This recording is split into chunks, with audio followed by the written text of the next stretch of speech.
প্রিয় ছাত্রছাত্রীরা, তোমরা সবাই কেমন আছো? আশা করি সবাই ভালো আছো।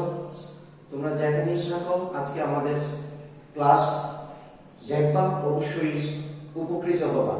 আমি মোহাম্মদ আব্দুল সাত্তার, প্রভাষক, রসায়ন বিজ্ঞান বিভাগ, চান্দিনা রায়দান আহমেদ কলেজ। আজকে আমাদের উচ্চ মাধ্যমিক প্রথম বর্ষের দ্বিতীয় অধ্যায়ের গুণগত রসায়নের ক্লাস।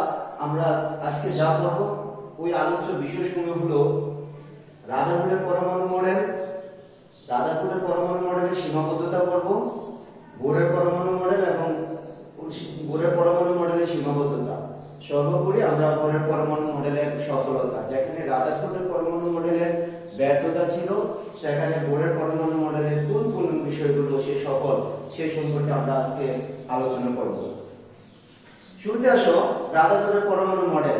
1911 সালে যখন রাদারফোর্ড নিউক্লিয়াস আবিষ্কার করেন আলফা কণা বিচ্ছুরণের মাধ্যমে, তখন এই সময়ে সে 1911 সালে তার বিখ্যাত পরমাণু মডেল উপস্থাপন করেন। তার পরমাণু মডেলের অন্য একটি নাম আছে, সেটাকে আমরা সৌর মডেলও বলে থাকি। তো রাদারফোর্ডের পরমাণু মডেলের স্বীকার্যসমূহ হলো, এক নম্বর স্বীকার্য হলো তিনি বলছেন পরমাণুর কেন্দ্রে একটি ভারী বস্তুকণা বিদ্যমান। পরমাণুর মোট আয়তনের তুলনায় কেন্দ্রের আয়তন অত্যন্ত নগণ্য। পরমাণুর সমস্ত ভর কেন্দ্রের ভিতর পুঞ্জীভূত থাকে। তিনি তার নাম দিয়েছেন নিউক্লিয়াস। তাহলে আমি আবার বলি কথাটা, পরমাণুর কেন্দ্রে একটি ভারী বস্তুকণা বিদ্যমান। পরমাণুর মোট আয়তনের তুলনায় কেন্দ্রের আয়তন অত্যন্ত নগণ্য। পরমাণুর সমস্ত ভর কেন্দ্রের মধ্যে পুঞ্জীভূত থাকে। তিনি তার নাম দিয়েছেন নিউক্লিয়াস। দুই নম্বর স্বীকার্য হলো পরমাণু আধান নিরপেক্ষ, কারণ পরমাণুর কেন্দ্রে ধনাত্মক প্রোটনের সমান সংখ্যক ঋণাত্মক চার্জ বিশিষ্ট ইলেকট্রন কেন্দ্রের বাইরে অবস্থান করে। অর্থাৎ কেন্দ্রের ভিতরে যতটা ধনাত্মক চার্জ বিদ্যমান, ঠিক কেন্দ্রের বাইরে ততটা ঋণাত্মক চার্জ বিশিষ্ট ইলেকট্রন বিদ্যমান। এই ধনাত্মক এবং ঋণাত্মক আয়নের সংখ্যা সমান হয়ে যাওয়ার কারণে সেটাকে আমরা বলি আধান নিরপেক্ষ।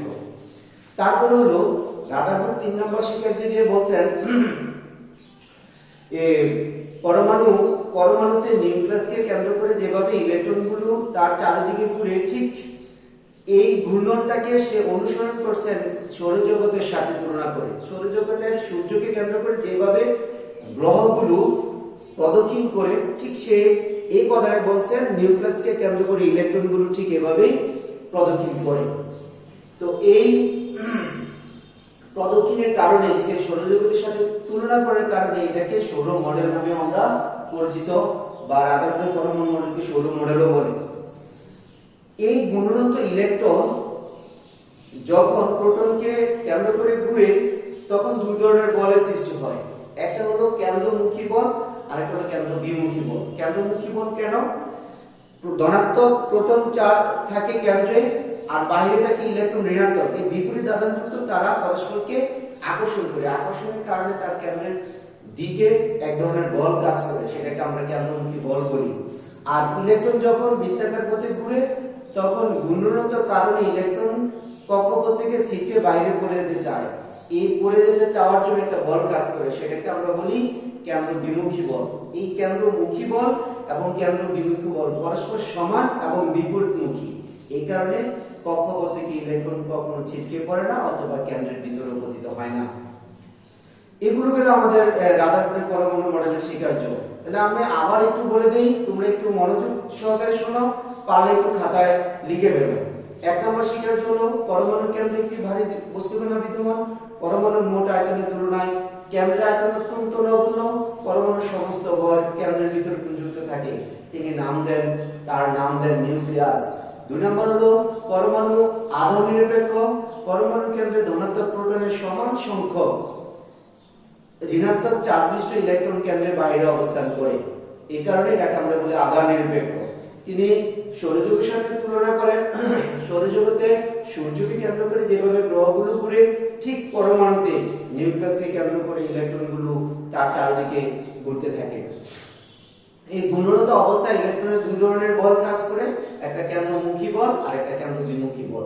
এই কেন্দ্রমুখী বল এবং কেন্দ্র বিমুখী বল পরস্পর সমান এবং বিপরীতমুখী। তাহলে আমাদের মোটামুটি এই শিক্ষার্থীগুলো আমরা শিখে ফেললাম রাদারফোর্ডের পরমাণু মডেলের। এবার আসো রাদারফোর্ডের পরমাণু মডেলের সীমাবদ্ধতা নিয়ে আমরা কথা বলি। এক নম্বর সীমাবদ্ধতাতে থাকবে সে গ্রহগুলোর সাথে ইলেকট্রনের তুলনা করেন। গ্রহ আধান নিরপেক্ষ কিন্তু ইলেকট্রন আধানযুক্ত, তাহলে তার তুলনা করাটা ভুল ছিল। দুই নম্বরে হলো সে পরমাণুর বর্ণালী সম্পর্কে সুস্পষ্ট কোনো ধারণা দিতে পারে নাই। তিন নম্বর শিকার্য হলো সে ম্যাক্সওয়েলের তত্ত্ব মতে, পদার্থবিজ্ঞানী ম্যাক্সওয়েলের তত্ত্ব মতে বলছে কোন আধানযুক্ত কণা অন্য একটা আধানকে যদি কেন্দ্র করে বৃত্তাকার পথে ঘুরে তাহলে প্রতিনিয়ত তাদের মধ্যে একটা শক্তি হ্রাস ঘটে। তো হ্রাস ঘটলে ইলেকট্রন ঘুরতে ঘুরতে একটা সময় তার বৃত্তাকার পথগুলো সংকুচিত হয়ে সে কেন্দ্রে পতিত হয়ে যাবে। এটা ম্যাক্সওয়েলের কথা, কিন্তু এই সম্পর্কে রাদারফোর্ড মানে স্পষ্ট করে কিছু বলে নাই। এরপরে সে বহু ইলেকট্রন বিশিষ্ট পরমাণুগুলোর মধ্যে ইলেকট্রনগুলো কিভাবে ঘুরে সে সম্পর্কে স্পষ্ট ধারণা দিতে পারে নাই। কক্ষপথের আকার আকৃতি সম্পর্কে সে স্পষ্ট ধারণা দিতে পারে নাই। তাহলে রাদারফোর্ডের পরমাণু মডেলের সীমাবদ্ধতা আমরা শিখে ফেললাম। আমি আবার বলি সীমাবদ্ধতা। এক নম্বর সীমাবদ্ধতা হলো সে গ্রহগুলোর সাথে ইলেকট্রনের তুলনা করছেন, যেখানে গ্রহগুলো আধান নিরপেক্ষ কিন্তু ইলেকট্রন আধানযুক্ত। দুই নম্বরে হলো সে মানে কোনো বর্ণালী সম্পর্কে সুস্পষ্ট ধারণা দিতে পারে নাই। তিন নম্বর হলো ম্যাক্সওয়েলের তত্ত্ব অনুসারে কোনো আধানযুক্ত কোনো অন্য একটি আধানকে যদি কেন্দ্র করে ঘুরে প্রতিনিয়ত তার মধ্যে থেকে শক্তি হ্রাস পায়। শক্তি হ্রাস পেয়ে সে এক সময় কেন্দ্রে পতিত হয়ে যাওয়ার কথা, কিন্তু এই সম্পর্কে রাদারফোর্ড কোনো স্পষ্ট ধারণা দিতে পারে নাই। তারপরে হলো সে বহু ইলেকট্রন বিশিষ্ট ইলেকট্রনগুলো কিভাবে ঘুরে, পরমাণুর ইলেকট্রনগুলো কিভাবে ঘুরে সেই সম্পর্কে ধারণা দিতে পারে নাই। কক্ষপথের আকার আকৃতি সম্পর্কে স্পষ্ট করে কোনো ধারণা দিতে পারে নাই। তাহলে আমরা শিক্ষার্থীরা আমরা পরমাণু মডেল সম্পর্কে শিখলাম এবং সীমাবদ্ধতা সম্পর্কে শিখলাম। এইবার তোমরা লেখো বোরের পরমাণু মডেল। 1913 সালে বিজ্ঞানী নিলস বোর রাদারফোর্ড পরমাণু মডেলের যেখানে কিছু সীমাবদ্ধতা রয়েছিল, যেখানে রাদারফোর্ড সেগুলোকে স্পষ্ট করে কিছু বলতে পারে নাই, ওই জায়গাগুলো নিয়ে বোর তার পরমাণু মডেলটা উপস্থাপন করেন। অর্থাৎ এক কথা বলতে পারি আমরা, যেখানে রাদারফোর্ড ব্যর্থ হয়েছেন মডেলের খুঁটিনাটি জিনিসগুলো ব্যাখ্যা করতে, সেখানে বোর পরমাণু মডেলে সেগুলো বোর চেষ্টা করছেন সেগুলোকে আবার যুক্তি সহকারে খণ্ডায়ন করতে। যেমন আমরা যদি বোরের পরমাণু মডেলের শিক্ষার্থী সমূহ করি, তাহলে আমরা এক নম্বরে শিখব সে শক্তি স্তর সম্পর্কে একটা ধারণা দিচ্ছেন। তাহলে এক নম্বরে হলো শক্তি স্তর সম্পর্কে ধারণা।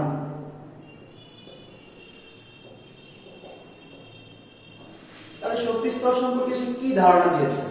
শক্তি স্তর সম্পর্কে তিনি বলছেন নিউক্লিয়াসকে কেন্দ্র করে ইলেকট্রনগুলো কতগুলো অনুমোদিত বৃত্তাকার কক্ষপথে সর্বদা ঘূর্ণমান অবস্থায় থাকে।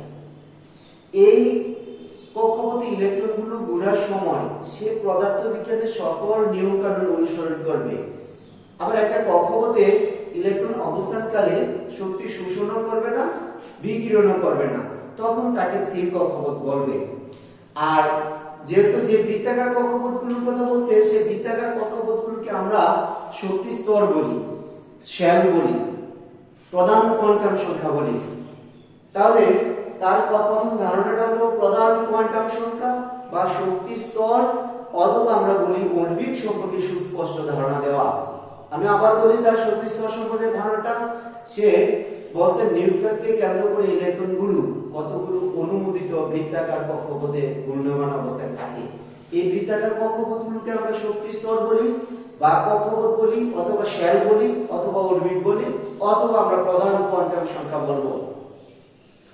এই কক্ষপথে ইলেকট্রনগুলো ঘূর্ণনের সময় সে পদার্থবিজ্ঞানের সকল নিয়ম কানুন সে অনুসরণ করবে এবং এই কক্ষপথে অবস্থানকালে কোনো ইলেকট্রন শক্তি শোষণও করবে না এবং বিকিরণও করবে না। তিনি তাকে বলছেন স্থির কক্ষপথ। তাহলে আমাদের এক নম্বর শিক্ষার্থী সে শক্তি স্তর সম্পর্কে ধারণা, সে তার শক্তি স্তর সম্পর্কে ধারণা আমরা শিখে ফেললাম। দুই নম্বর ছিল সে কৌণিক ভরবেগ সম্পর্কে একটা ধারণা দিয়েছেন।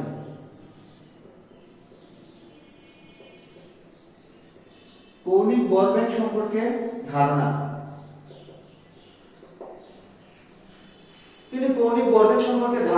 তাহলে কৌণিক ভরবেগটা কি? আমরা তো জানি ইলেকট্রন নিউক্লিয়াসকে কেন্দ্র করে একটা বৃত্তাকার পথে ঘূর্ণমান অবস্থায় থাকে। তাহলে বৃত্তাকার পথে যখন কোন একটা কণা ঘুরে, ওই বৃত্তাকার পথের কেন্দ্র থাকে, কেন্দ্র থেকে কক্ষপথে একটা দূরত্ব থাকে, তার মানে ওটাকে আমরা ব্যাসার্ধ বলি, এই কক্ষপথের ব্যাসার্ধ। আর ইলেকট্রনগুলো যখন ঘুরে তার একটা ব্যাগ থাকবে, ইলেকট্রনের একটা ব্যাগ থাকবে, আর ইলেকট্রনের আমরা জানি ভর জানি, এই ইলেকট্রনের ভর আছে। তাহলে মানে কোন কণা যদি কোন কণাকে কেন্দ্র করে বৃত্তাকার পথে ঘুরে, তাহলে ওই কণাটা একটা নির্দিষ্ট কৌণিক ভরবেগ থাকবে। এই কৌণিক ভরবেগকে আমরা mvr দ্বারা প্রকাশ করি। তিনি বলছেন একটা নির্দিষ্ট কক্ষপথের কৌণিক ভরবেগ মানে mvr নির্দিষ্ট থাকবে এবং ইহা h/2π এর অখণ্ড গুণিত, h/2π এর অখণ্ড গুণিত, অর্থাৎ কোন একটা নির্দিষ্ট কক্ষপথের কৌণিক ভরবেগ নির্দিষ্ট এবং উহা h/2π এর অখণ্ড গুণিত, অর্থাৎ সেটাকে অখণ্ড গুণিত বলার কারণ হলো nh2π, অর্থাৎ n এর মান হবে একটা পূর্ণ সংখ্যা। তাহলে আমরা বলবো mvr একটা কৌণিক ভরবেগ, ইহা nh/2π এর সমান। যদি আমরা এক নাম্বার কক্ষপথের কৌণিক ভরবেগের কথা বলি, তাহলে n এর মান বসবো 1 বসালে আমরা পাবো h/2π, অর্থাৎ এক নাম্বার কক্ষপথের কৌণিক ভরবেগ হবে h/2π। আবার যদি আমি দুই নাম্বার কক্ষপথের কৌণিক ভরবেগের কথা বলি, তাহলে n এর মান যদি আমরা 2 বসাই, তাহলে 2 কাটা গেলে h/π, অর্থাৎ দুই নাম্বার কক্ষপথের কৌণিক ভরবেগ হবে h/π। আবার যদি আমরা বলি তিন নাম্বার কক্ষপথের কৌণিক ভরবেগ, তাহলে তিন নাম্বার কক্ষপথের কৌণিক ভরবেগ n এর মান 3 হবে, 3/2, অর্থাৎ 3h/2π হবে তিন নাম্বার কক্ষপথের কৌণিক ভরবেগ। তাহলে আমরা একটু দেখে নেই এখানে mvr m কি? তাহলে m হবে ইলেকট্রনের ভর,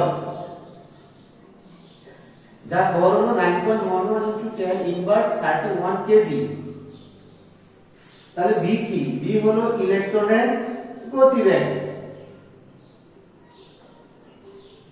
r কি?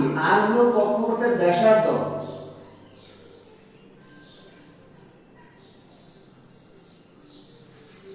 আর h কি?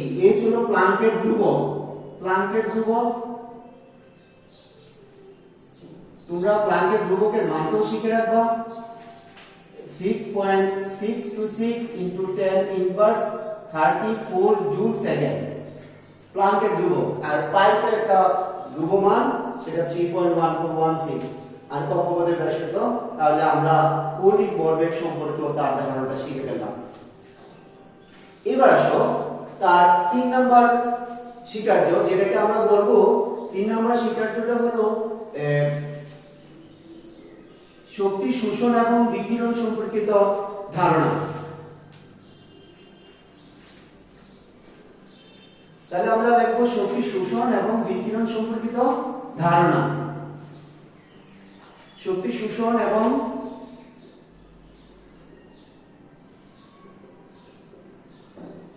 বিকিরণ সম্পর্কিত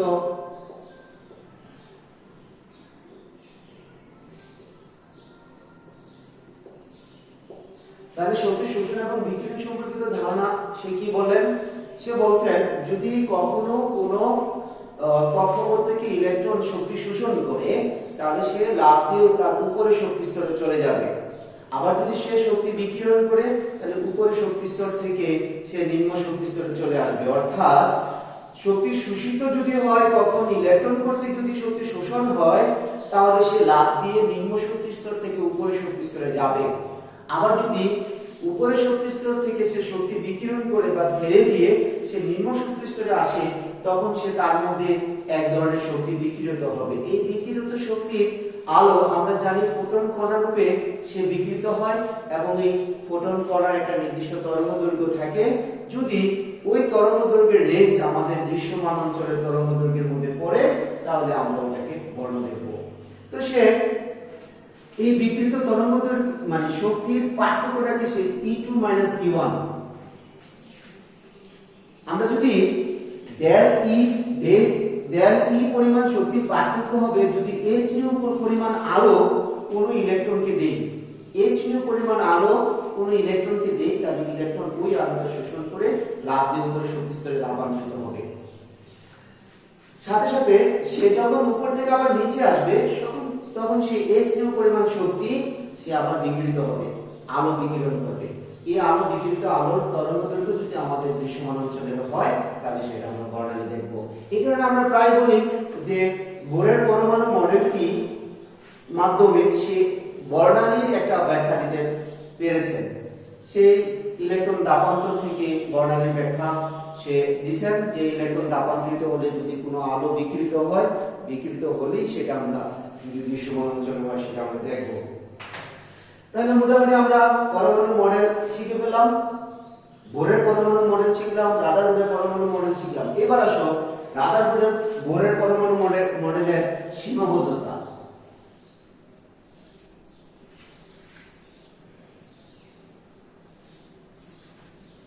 আমরা বোরের পরমাণু মডেলের সীমাবদ্ধতা তুলনামূলকভাবে রাদারফোর্ডের পরমাণু মডেলের সীমাবদ্ধতার চেয়ে কম, তারপরেও অনেক সীমাবদ্ধতা রয়েছে।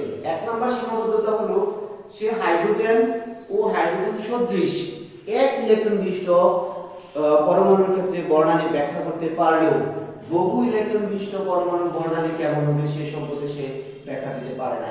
তাহলে আমরা বলবো হাইড্রোজেন এক নম্বর সীমাবদ্ধতা, সে হাইড্রোজেন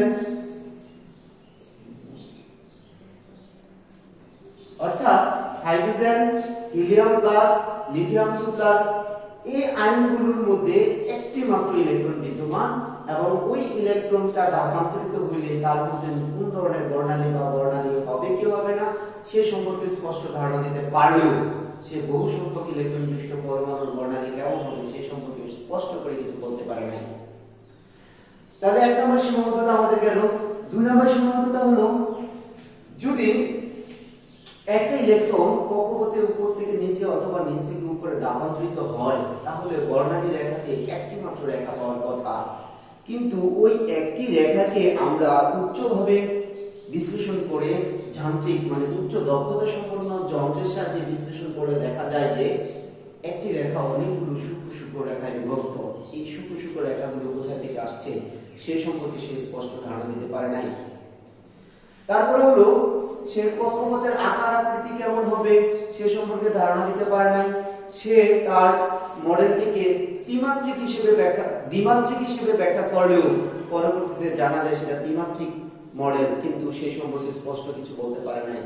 তারপরে হলো বহু ইলেকট্রনগুলো মূলত নিউক্লিয়াসকে কিভাবে প্রদক্ষিণ করে সে সম্পর্কে ধারণা দেয় নাই। এরপরে হলো আমরা এই ধারণা দেয় নাই কক্ষপথের আকার আকৃতি সে সম্পর্কে ধারণা দেয় নাই। তাহলে এই বিষয়গুলো সম্পর্কে স্পষ্ট করে কিছু বলতে পারি না। আবার ইলেকট্রনের দুই ধরনের ধর্ম থাকে, কণা ধর্ম এবং তরঙ্গ ধর্ম।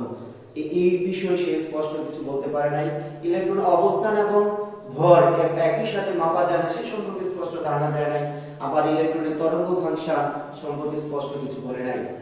পরবর্তীতে তাহলে আমরা সীমাবদ্ধতার মধ্যে আবার একটু সীমাবদ্ধতাগুলো দেখি। হাইড্রোজেন এবং হাইড্রোজেন সদৃশ এক ইলেকট্রন বিশিষ্ট মৌলের পরমাণুর ক্ষেত্রে সে বর্ণালী ব্যাখ্যা দিতে পারলেও একাধিক বা বেশি ইলেকট্রন থাকলে তার বর্ণালী কেমন হবে সে সম্পর্কে স্পষ্ট ধারণা দেয় নাই। দুই নম্বর হলো একটি ইলেকট্রন কক্ষপথ থেকে দাপান্তরিত হলে বর্ণালী রেখা একটি মাত্র রেখা পাওয়ার কথা, কিন্তু এই একটি রেখাকে উচ্চ দক্ষতার যন্ত্রের সাহায্যে বিশ্লেষণ করে দেখা যায় যে একটি রেখা অনেকগুলো সূক্ষ্ম সূক্ষ্ম রেখায় বিভক্ত। এই সূক্ষ্ম সূক্ষ্ম রেখাগুলো কোথায় থেকে আসছে সেই সম্পর্কে ধারণা দিতে পারে নাই। এরপরে সে কক্ষপথের আকার আকৃতি সম্পর্কে স্পষ্ট করে ধারণা দিতে পারে নাই। বহু ইলেকট্রন বিশিষ্ট পরমাণু কিভাবে প্রদক্ষিণ করে সে সম্পর্কে ধারণা দিতে পারে নাই। তাহলে আমরা কতগুলো সীমাবদ্ধতার কথা বললাম।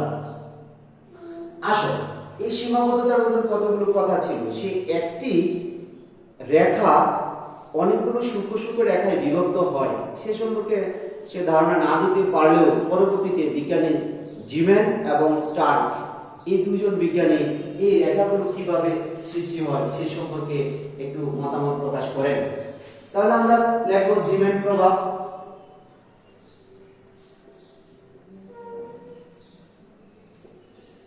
জিমেন 1896 সালে ব্যাখ্যা করেন যে 1896 সালে ব্যাখ্যা করেন যে বাহ্যিক একটা চুম্বক ক্ষেত্রের প্রভাবে কোন পরমাণুর বর্ণালীর রেখায় একটি রেখা অনেকগুলো সূক্ষ্ম সূক্ষ্ম রেখায় বিভক্ত হতে পারে। তাহলে আমরা বলবো বাহ্যিক চুম্বক ক্ষেত্রের প্রভাবে একটি রেখা অনেকগুলো সূক্ষ্ম সূক্ষ্ম রেখায় বিভক্ত হওয়াটাকে আমরা বলবো জিমেন প্রভাব। এটা জিমেন এই তত্ত্বটা উপস্থাপন করেন, এই কারণে তার নাম অনুসারে এটাকে আমরা জিমেন প্রভাব বলবো। আমি আবার বলি জিমেন প্রভাবটা কি। জিমেন প্রভাব হলো 1896 সালে বিজ্ঞানী জিমেন বলছেন পারমাণবিক বর্ণালীর রেখার মধ্যে যদি একটা বাহ্যিক চুম্বক ক্ষেত্র সৃষ্টি হয়, তাহলে এই বাহ্যিক চুম্বক ক্ষেত্রের প্রভাবে একটি রেখা অনেকগুলো সূক্ষ্ম সূক্ষ্ম রেখায় বিভক্ত হতে পারে। পরবর্তীতে বিজ্ঞানী স্টার্কের প্রভাব, যেটাকে আমরা বলি স্টার্ক 1913 সালে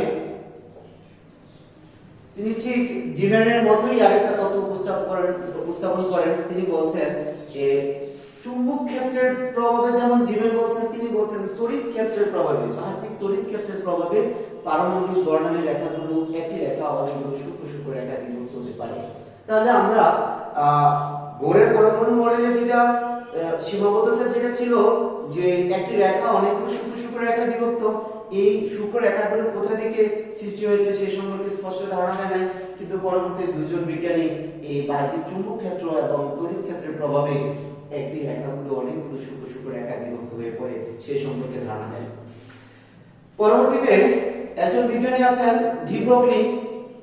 তিনি বলছেন ইলেকট্রনের কণাধর্ম এবং তরঙ্গধর্ম বিদ্যমান, যদিও সেই সম্পর্কে বোর কোনো স্পষ্ট করে কিছু বলতে পারে না, কিন্তু ডি ব্রগলি তার পরবর্তীতে এই ব্যাখ্যাটা উপস্থাপন করেন এবং তিনি একটা সমীকরণের সাথে দেখাইছেন যে এই সমীকরণের মধ্যে দুইটা মানে অংশ আছে, একটা তরঙ্গ অংশ, একটা কণার ধর্মের বৈশিষ্ট্য রয়েছে, সেই কারণে আমরা এটাকে বলবো ডি ব্রগলি সমীকরণ।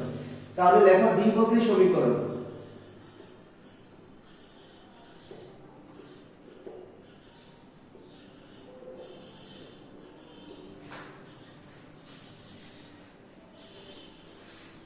ডি ব্রগলি তার এই বিখ্যাত সমীকরণটাকে প্রকাশ করার জন্য তিনি দুইটা সমীকরণকে, আগের সমীকরণ আইনস্টাইনের যে সমীকরণ E = mc², এই সমীকরণটা নিছেন, সাথে হলো প্ল্যাঙ্কের কোয়ান্টাম তত্ত্ব থেকে E = hν, এই দুটো সমীকরণের সমন্বয়ে সে দেখাচ্ছে ইলেকট্রনের কণাধর্ম এবং তরঙ্গধর্ম বিদ্যমান। তাহলে আমরা এটা 1 নং সমীকরণ দিব, এটা 2 নং সমীকরণ দিব। 1 নং এবং 2 নং থেকে পাই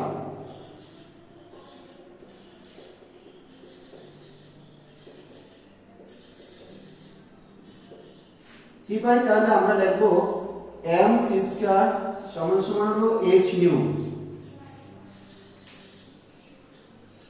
mc² সমান সমান hν, তাহলে আমরা mc²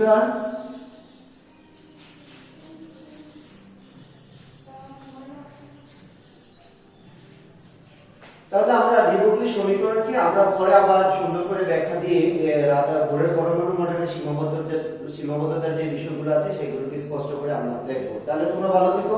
আমি জানি তোমরা আমার এই লেকচারটা ভালো করে নিবা এবং খাতা এবং বই থেকে মিলিয়ে সুন্দর করে পড়ে ফেলবা। ওকে, আল্লাহ হাফেজ।